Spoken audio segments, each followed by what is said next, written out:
Hi ಎಲ್ರಿಗೂ ನಮಸ್ಕಾರ. Welcome back to Raj Nandini Kannada vlogs. ನಮ್ಮ ಮನೆಯಲ್ಲಿ ಸಿಂಪಲ್ ಆಗಿ ಸಂಕ್ರಾಂತಿ ಹಬ್ಬನ ಯಾವ ರೀತಿ ಮಾಡಿದೆ ಅಂತ ವ್ಲಾಗ್ನ ಹಾಕ್ತಾ ಇದ್ದೀನಿ. ಬೆಳಿಗ್ಗೆನೇ ಬೇಗ ಎದ್ದು ಕೆಲಸ ಎಲ್ಲ ಮುಗಿಸ್ಕೊಂಡು ಅಂದರೆ ಕಸ ಗುಡಿಸಿ ಮನೆಯೆಲ್ಲ ಒರೆಸಿ ದೇವ್ರ ಮನೆಯೆಲ್ಲ ಕ್ಲೀನ್ ಮಾಡಿ ಹಾಗೆ ಅಡುಗೆ ಮನೆಯೂ ಕೂಡ ಎಲ್ಲ ಕ್ಲೀನ್ ಮಾಡ್ಕೊಂಡಿದ್ದೆ.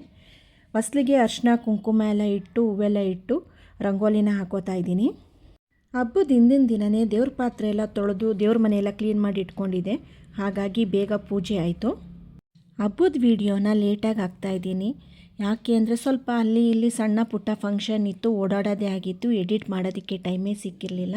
ಹಾಗಾಗಿ ಲೇಟಾಗಿ ಹಾಕ್ತಾಯಿದ್ದೀನಿ.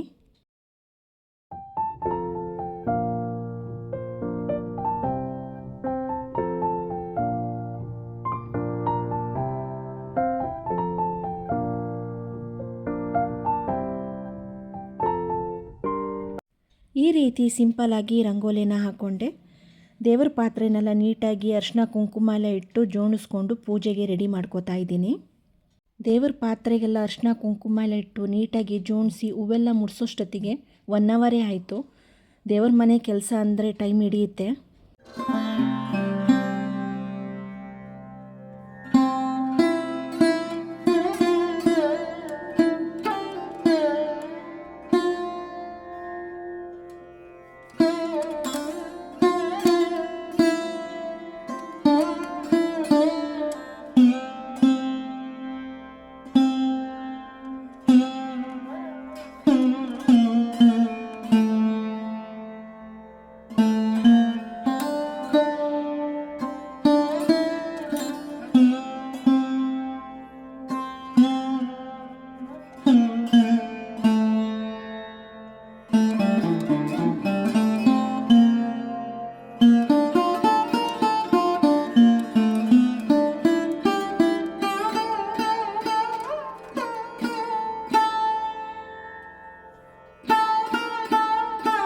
ದೇವರಿಗೆ ನೈವೇದ್ಯನೆಲ್ಲ ಇಟ್ಟು ಸಿಂಪಲಾಗಿ ಪೂಜೆನ ಮಾಡಿಕೊಂಡೆ.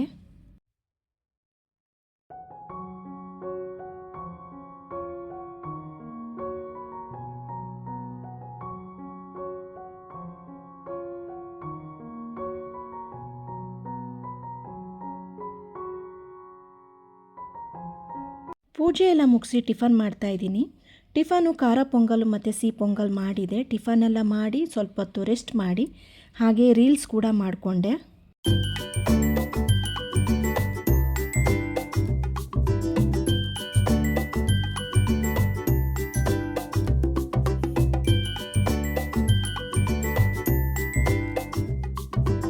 ಹಾಗೆ ಸಂಜೆ ನಮ್ಮ ಅಕ್ಕನ ಮನೆ ಹತ್ರ ಹೋಗಿದ್ವಿ. ನಮ್ಮ ಅಕ್ಕನ ಮೊಮ್ಮಗನಿಗೆ ಈ ರೀತಿ ಫಲ ಎರಿಯೋದು ಶಾಸ್ತ್ರ ಮಾಡ್ತಾಯಿದ್ರು. ಅದನ್ನು ಕೂಡ ಒಂದು ಸಣ್ಣ ವಿಡಿಯೋ ಮಾಡಿಕೊಂಡೆ.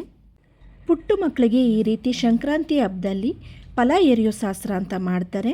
ಹಾಗೆ ಈ ಸಣ್ಣ ವಿಡಿಯೋ ಜೊತೆಲಿ ನನ್ನ ಸಿಂಪಲ್ ಆದ ಸಂಕ್ರಾಂತಿ ಹಬ್ಬನ ಯಾವ ರೀತಿ ಮಾಡಿದೆ ಅಂತ ಹಾಕಿದ್ದೀನಿ. Thank you so much.